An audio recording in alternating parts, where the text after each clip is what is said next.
James Melendez, James the Wine Guy, fantastic Carneros Chardonnay from Franciscan. Stay tuned for this review.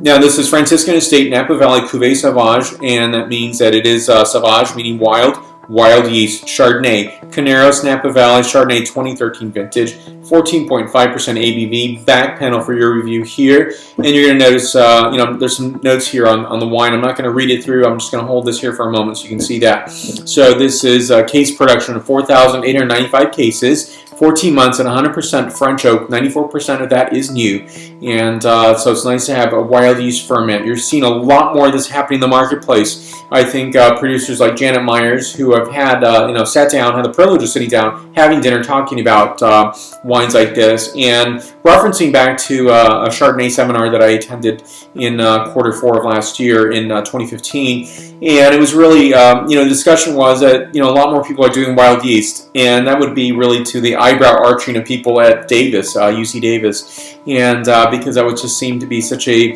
way that maybe it's not dependability that you're going to get. There's a lot of gifted winemakers out there using wild yeast fermentation, and I think that's really showing handsomely in the bottle and the glass.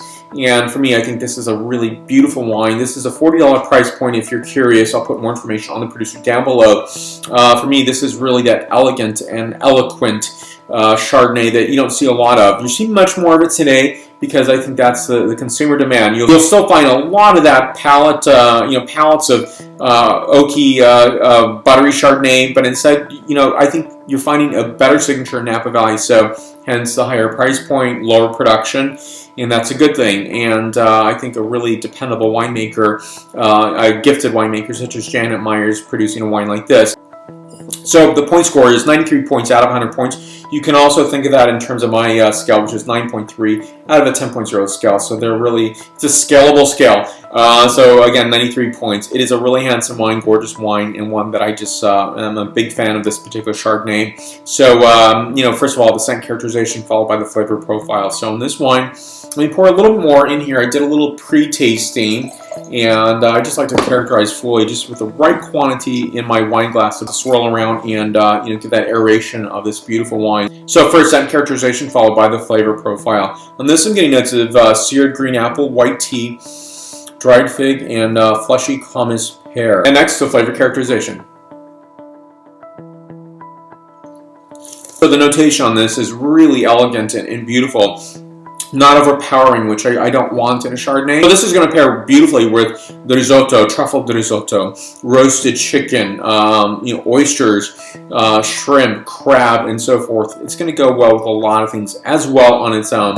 So the notation is green apple, hummus pear, hint of nutmeg, cardamom, and tea notes as well. Again, 93 points out of 100 points. More information, again, will be listed down below, so click on that. And the like button's down there, so please hit that button. So let's have a conversation. I'm on many social media, such as Facebook, Twitter, Google+, Pinterest, LinkedIn, as well as Instagram and WordPress. Thank you for watching today. Stay tuned for many more to come throughout this wonderful year of 2016. Salud.